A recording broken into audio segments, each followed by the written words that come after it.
Good morning, my dear students. I hope you will be safe at your home. And today's class, I will teach you chemistry class 11th. And today I will teach you about the law of chemical combinations.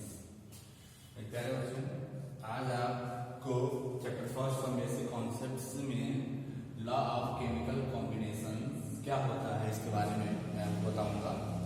तो देखिए बच्चों, इसमें होता क्या है, law of chemical combination का अर्थ ये है कि जितने भी रसायन हैं, जितने भी रसायन चीजें हैं, जितने भी रासायनिक पदार्थ हैं, तो उनको जब हम आपस में मिश्रित करते हैं तो क्या क्या फिनोमिना या क्या क्या प्रोसेस होता है उनके मैस में या उनके सॉल्युबिलिटी या उनके मॉलिक्यूलर मासेस में क्या चेंजेस होते हैं, क्या नहीं होते हैं, फिर वो डिजॉल्व हैं या डिजॉल्वेबल नहीं हैं, या उनको मिलाने से उनका कलर चेंज हो रहा है। तो कुल मिलाकर उनमें केमिकल चेंज और फिजिकल चेंज दोनों चीजें देखा जाता है। तो इसके आधार पर लॉ ऑफ केमिकल कॉम्बिनेशन में आपके मोस्ट प्रोबेबली जितने भी आपके ये इसके अकॉर्डिंग जो भी लॉ बने बेसिकली दो चीज पर आधारित है। नंबर वन, फर्स्ट लॉ जो है आपका law of conservation of mass, law of conservation of mass.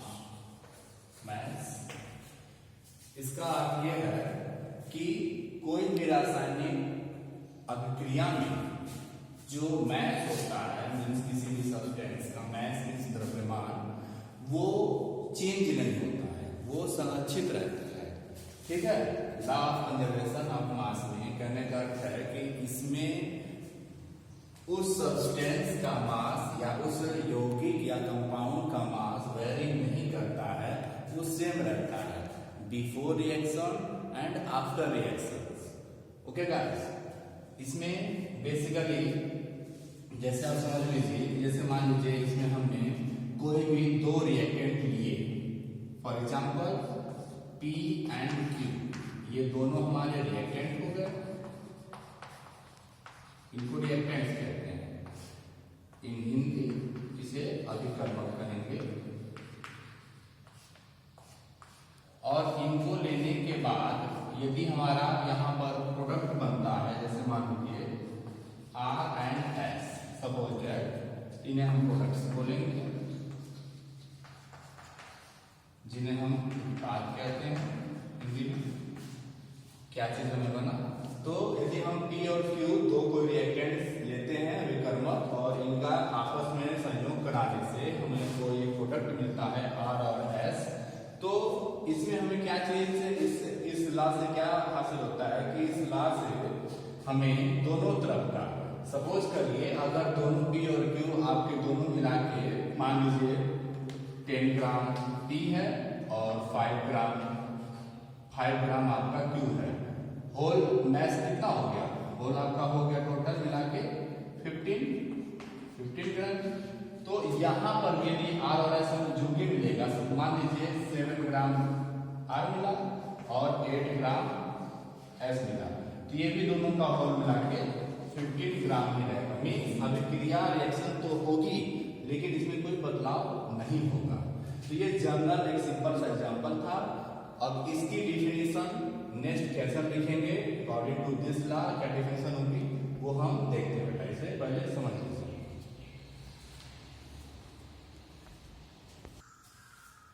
Okay guys, अब हम अकॉर्डिंग टू दिस लॉ इसकी डिफिनेशन देखते हैं।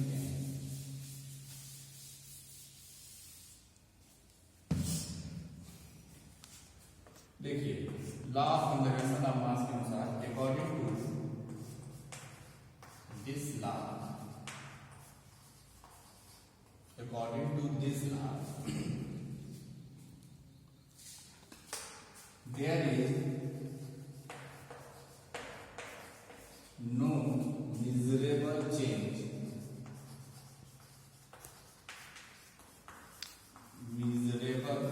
there is no measurable change in the total quantity of matter.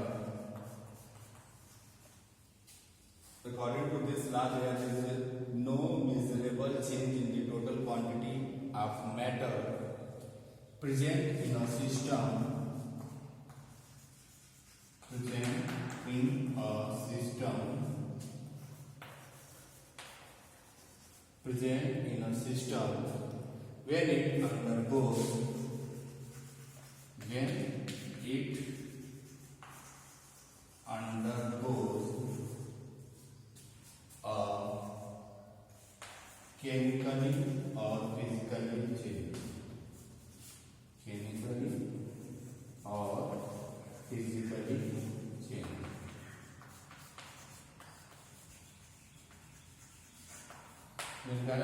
इस नियम या इस लॉ के अनुसार क्या कह रहा है कि there is no measurable change. No measurable change मतलब कोई भी ऐसा बदलाव नहीं होता है जिसको आप मेजर कर सकें in the total quantity. Quantity means उसकी जो मात्रा है, मैस है, जो भी आप सब्सटेंस लिए जिसमें हमने आपको बताया था ए और बी दो आप रिएक्टेंट थे जिससे ए और बी या मान लीजिए बी और क्यू थे जिससे आपका आर और एस बना था. तो वहां पर क्वांटिटी में नो मेजरेबल चेंज. पहला ये कहता है कि कोई भी क्वांटिटी में जरा भी चेंजेस नहीं होता है of the matter present in a system when it undergoes a chemical or physically change. ठीक है, तो ये ला यही कहता है. इसको मानते हैं हम ये फर्स्ट पार्ट है. अगर ये तो ये ला ये कहता है कि उसमें कोई भी बदलाव या मापने योग्य बदलाव नहीं होता है. इसमें मैटर के क्वांटिटी मात्रा में. फर्स्ट ला यही कहता है. तो इस ला के अनुसार ये हुआ कि बिफोर रिएक्शन और आफ्टर रिएक्शन जो है जो भी हम मैटर लिए जो भी सब्सटेंस हैं तो उनकी क्वांटिटी में कोई भी चेंजेस नहीं होते. ठीक है बेटा. इसके बाद हम सेकेंड पार्ट देखते हैं. इसे नोट कीजिए.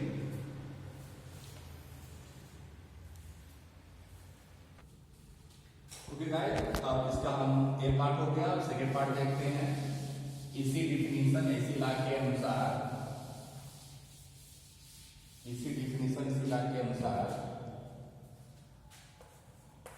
on the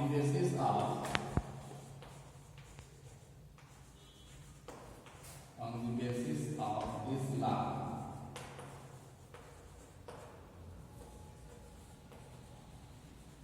we may conclude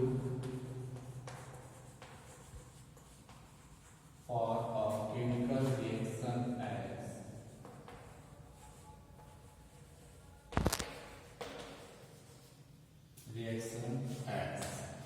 first law के अनुसार जो आपका था law of conservation of mass, इसके अनुसार ये हम ये कह सकते हैं क्या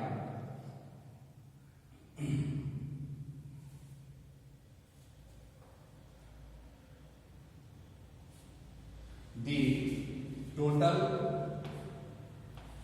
मास या mass, the total mass of reactants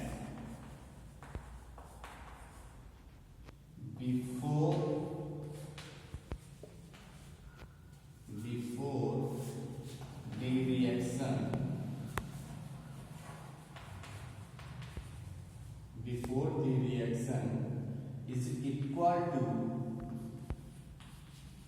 total mass of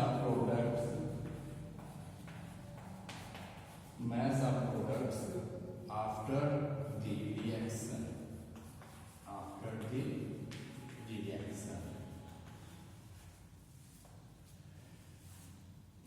इसका अर्थ यह है कि जो लॉ ऑफ कंजर्वेशन ऑफ मास ये कहता है कि टोटल मैस ऑफ रिएक्टेंट जो भी अभिकारक हम लेते हैं उसके टोटल मैस में अभिक्रिया से पहले जितना उसका मैस होता है उतना ही मैस वो अभिक्रिया के बाद में होता है उस प्रोडक्ट का. मीन्स बिफोर रिएक्शन और आफ्टर रिएक्शन हमारे रिएक्टेंट और प्रोडक्ट के जो भी मैस है, क्वांटिटी है उस सब्सटेंस की, वो अनचेंजेबल या नो मेजरेबल, कोई चेंजेस नहीं होता. दोनों तरफ इक्वल होते हैं इनके मास. ओके गाइस, इसे नोट कीजिए बेटा. ये आपका मेन लॉ है, फर्स्ट लॉ है। कहने का ये हुआ कि अभिक्रिया शुरू होने से पहले और शुरू होने के बाद जो भी हमारे अभिकारक और उत्पाद बनते हैं उनके टोटल मास में कोई भी परिवर्तन नहीं होता, अर्थात दोनों तरफ वो सेम होते हैं। ओके गाइस, नेक्स्ट हम ये देखेंगे बेटा, इसमें ये फर्स्ट लॉ था और सेकंड लॉ हम ये देखेंगे।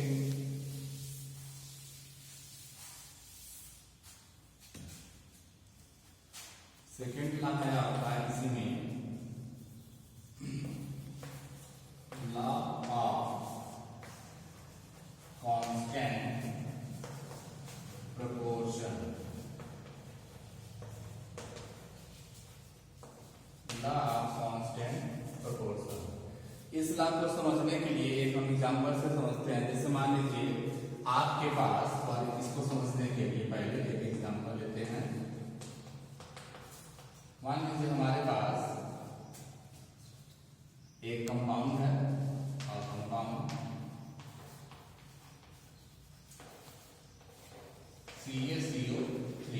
CaCO3 है हमारे पास। और जब हम इसको on heating this compound, on heating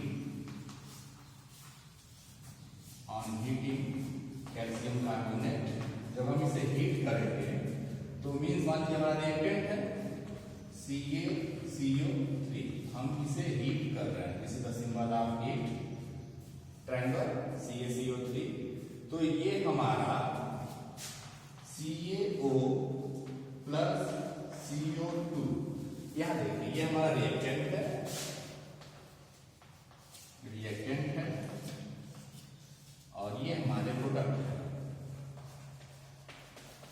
तो इस रिएक्शन, इस एग्जांपल समझने के लिए कि जो हमारा रिएक्टेंट और ये जो प्रोडक्ट हमारे बने हैं, यहाँ पर कैल्शियम कार्बोनेट को जब हीट किया जा रहा है तो ये CaO और CO2 मीन्स ये है यहाँ पर कि जब ये डिस्ट्रीब्यूट होता है या टूटता है तो ये रिएक्टेंट और प्रोडक्ट्स दोनों साइड में सेम प्रोपोर्शन मतलब एक मॉलिक्यूल कैल्शियम ऑक्साइड के और एक मॉलिक्यूल जो है आपके कार्बन डाइऑक्साइड के ब्रेक हो जाते हैं, मतलब सेम प्रोपोर्शन में दोनों चीजें सेम होती हैं। तो जब कोई भी कंपाउंड हमारा ब्रेक होता है तो जो वो अलग अलग कंपाउंड में या एलिमेंट में ब्रेक होता है तो मोस्ट प्रोबेबली वो मैक्सिमम सेम रेशियो में हमेशा ब्रेक होता है। जैसे यहाँ पर मैंने को समझाया कि कैल्शियम कार्बोनेट जो रिएक्टेंट है, जब हम इसे हीट करेंगे, डेल्टा एक साइन है हीट का, इसका पता है, इसे हम गर्म कर रहे हैं, तो ये basically one molecule of calcium oxide, ठीक, और दूसरा one molecule of carbon dioxide, ये हमारे प्रोडक्ट बने दो चीज, तो इसमें ये ब्रेक हो गया तो इनका जो पार्ट है वो सेम रहता है, इसीलिए इसको बोला जाता है लॉ ऑफ कांस्टेंट प्रोपोर्शन, मतलब ये चेंज नहीं होता, इनका जो प्रोपोर्शन होता है। देखिए समझने के लिए एक और बात है, यहाँ देखिए रिएक्टेंट में अगर हम देखें, इस रिएक्टेंट में देखें हम तो कैल्शियम के एक यहाँ पर एक मॉलिक्यूल, कार्बन के एक, ऑक्सीजन के तीन, ये तीन मॉलिक्यूल है रिएक्टेंट में। और इस साइड में देखते हैं, प्रोडक्ट में देखते हैं क्या क्या प्राप्त हुआ है। प्रोडक्ट के यहाँ देखते हैं, देखिए कैल्शियम भी कितना है हमारा, एक है, कार्बन भी यहाँ पर एक है, और ऑक्सीजन दो और तीन, ऑक्सीजन यहाँ पर तीन है। तो ये देखिए ये कांस्टेंट प्रोपोर्शन में मिलता है दोनों साइड में, ये आपका रिएक्टेंट के लिए और ये आपका प्रोडक्ट के लिए। तो सेकेंड लॉ हमारा ये कहता है लॉ ऑफ कांस्टेंट प्रोपोर्शन, अर्थात जो भी हमें मॉलिक्यूल मिलते हैं रिएक्टेंट और प्रोडक्ट में, उनका रेशियो हमेशा कांस्टेंट होता है, वो कांस्टेंट प्रोपोर्शन में ब्रेक होते हैं। ओके गाइस, इसे नोट करिए सभी लोग।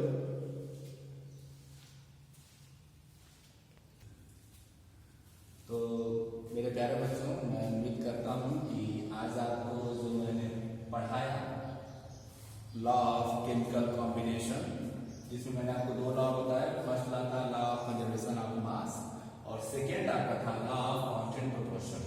बेसिकली ये दो लॉ पर आपकी 80% केमिस्ट्री बेस्ड है, जितना भी हम पढ़ेंगे, क्योंकि अभी इसमें हम स्टीरियो केमिस्ट्री भी पढ़ेंगे, इसी के अनुसार हम आपको अगले क्लास में बताएंगे।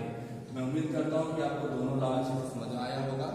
तो मेरे प्यारे बच्चों, इस अच्छे से नोट बना लीजिए, इसे समझिए और अपने अपने घर पर रहिए।